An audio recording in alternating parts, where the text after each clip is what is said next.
there's lots of different things that could be happening in these two games. If Napoli win, if Inter lose, if both teams draw, Napoli have won the Scudetto there. And if Inter win and Napoli lose or draw, Inter win, then there could be a one-game playoff if Napoli lose and Inter tie. That game playoff will be taking place, we don't know yet, hopefully early next week, so that's still to be decided. Let's start off with talking about Inter, because it's kind of crazy how they could be, after this weekend, they could have a title, after Champions League, they could win 2 trophies this year, or they could win none. That's kind of a crazy situation to be in. What can we expect from that, Marco?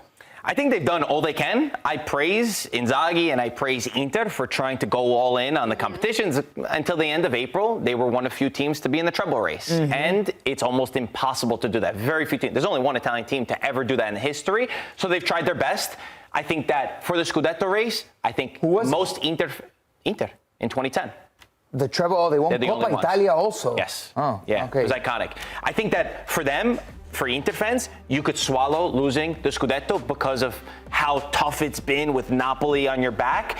And the big goal of this club is to win the Champions League final. Bastoni said it in September. They asked him, they gave him a scenario. They said, would you take a guaranteed Scudetto or would you rather go to a Champions League final and play your cards? And he said, absolutely a Champions League final. Since they lost to Man City 2 years ago in the final, this squad has been built to try to win the Champions League. So that is their ultimate goal. But of course, the destiny is not in their own hands anymore, and they need to pray that Napoli slip up. It's been the thorn in their side, the Champions League, right? Since losing that final. Almost unexpectedly so, they arrived in that final. But if you look at the way that this team has been put together, it's a project that you confide in, that you say, yeah, this is a team that can compete for Would you have said that? A Champions League. Really? I think they're one of the more consistent teams in Europe over the last But most 3 or 4 people, years. people thought you were crazy to say Inter would get into a Champions League final. I wouldn't have put my money on Inter getting to a Champions League final. I must admit, I'm not surprised that Inter got to a Champions League final. I understand the project that Inzaghi has put together and that they've built for the last, 4 seasons now. It's only been consistent. Sure, maybe you would have liked one more Champions League here or there against City. I thought they were the better team overall over 90 minutes, I think. Perhaps, I don't know. You can't program for winning a Champions League. Right. And when you look at the revenue that they spend compared to the other teams, they're 14th in Champions League. So that means there's 13 teams who make more money than they do, yet somehow Simone Inzaghi, selling your best players, he's still gotten the team to be consistent. So I know what you're saying, Hannah, and that is the conversation in Italy. It's like, wow, they could end with no trophies after this remarkable season. But, you have to play your cards. And I think that, for me, they're going into the Champions League final. Maybe not as favorites for most people, but I see them winning the final. And they got to be okay with walking away with no trophies, right? Because this is what this team has been built for. We've been praising the rotations and the depth of the team since August or since September. And what do they do all season long? Rotate the team. Maybe now in crunch time, there's a couple of stalwarts that don't get taken out of the team so much.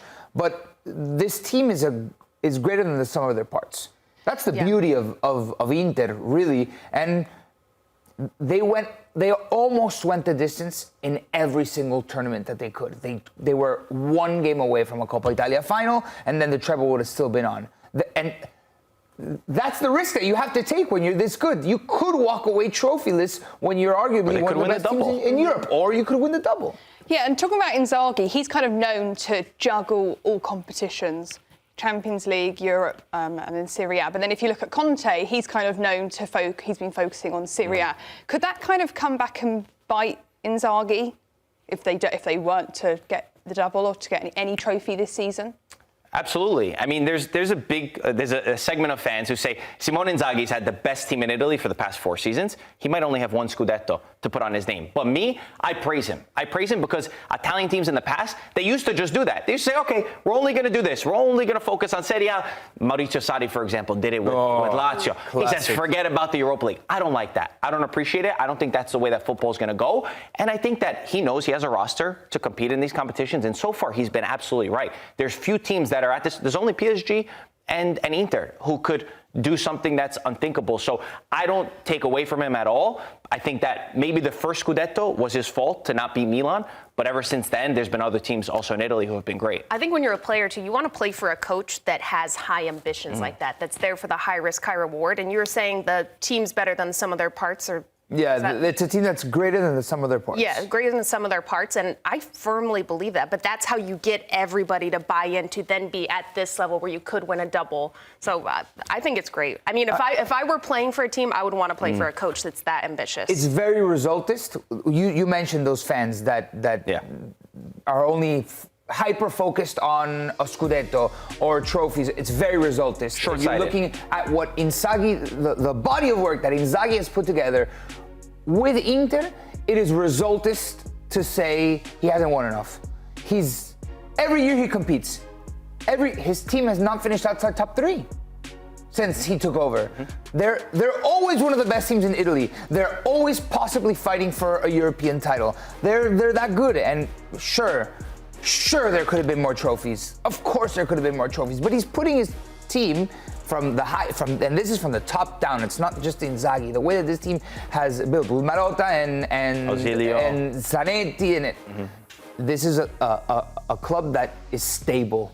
But they're finally stable, because I think the big problem also with Inzaghi, you look at this and you think that it's simple what Inter have done. Inter was in financial crisis. Inter, every year, they had Hakimi on their team. Hakimi's gone. Hakimi's on PSG. They had to sell off their best player. Lukaku was on their team. Onana, they sold for 55 million. Then they got Sommer for 5 million. They made even more money and got a better goalkeeper. So they've had to be smart with their business. Now is probably the first summer, because they've made so much money. They made more money than any other team in Europe to this point. Plus there's Club World Cup revenue. So finally they'll be able to add to this project. So you have to take that into consideration when you also talk about the job Inzaghi's done. Did you see, I came up on my social media like a Inter team from like 10 years ago or something like that, with Icardi. Cantor era. Oh my God. And you look at how far that club has gone from 10 years, and they're unrecognizable, that team. Well, that was a big decision that they made. And I think you could make this parallel with so many clubs in the world. Icardi was the top goal scorer for Inter. But he was a problem in the locker room. He was a problem. When Marotta came in, he said, listen, I don't care how good you are. If you don't fight for the team, if you don't have the badge first, you could go, you could walk. And a lot of Inter fans said, how are we getting rid of our best player? But you have to look, what you guys were just saying, the sum is greater of their parts. And that's why this Inter is so beautiful to watch, because there's real players on this team. Di Marco grew up, he used to be at the San Siro watching Inter play. Bastoni grew up a fan of Inter. So they have this connection to the club. That's something that I think gets overlooked often, but is also credit to the work that Inter's done. So for me, even if they end with no trophies, this is not a failure of a season. Listen to the team from 10 years ago. Eder, Rodrigo Palacio, Mauro Icardi, Hernanes, Mattia Bonetto, Adem Ljajic. I mean, Freddy Guarin, Felipe Melo, all right, I'll give you that, Brozovic, sure, Kondogbia, Montoya, the right back that played for Madrid and Betis, Di Marco was there, Yuto Nagatomo, excuse me. No, it was a bad team. Oh my God. It was a bad team. Look at where we are 10 years later. Exactly. You had to stabilize. They got Spalletti. He stabilized. He got them into a top 4 race. Then they got Antonio Conte. Antonio Conte took you to this next level. But Simone Inzaghi's taken this project to a place that even Antonio Conte, who bailed on this team, he said, this team is not good enough to go further because you're not going to spend money. Inzaghi said, no problem. You want to sell your best players? I'll find a way to still win. So I hope that for football's sake, for the sake of that, money is not the only thing that could win you trophies, that Inter go on, not to win the Scudetto, I want Napoli to do that, but that they could win the Champions League. But also, Darian, looking forward into the summer, Inter have made so much money in the Champions League this year. They kind of look to be coming out of some financial problems. So hopefully they can get some good players going into the summer. They were so unlucky to lose the likes of Lukaku and Hakimi last in the season. So hopefully now they can push on into the summer, coming off a good season. Well, yeah, now that you have the money, you're playing in a Club World Cup. And like I said, that's a club that you want to go play for. Even listening to you talk, I'm like, damn, the passion, the heart that, and I think wearing that badge brings into a team, it's going to be so attractive for really big name players to go in and want to develop in there. So I think they've got their choice of who they want to bring in, really. But to that point, they do need to add to their bench. When Arnautovic is there or when Correa is there, they don't provide you enough goals for bench players. So going after Jonathan David, for example, who's a big name that's rumored to them, he's absolutely needed for Inter to compete on all competitions.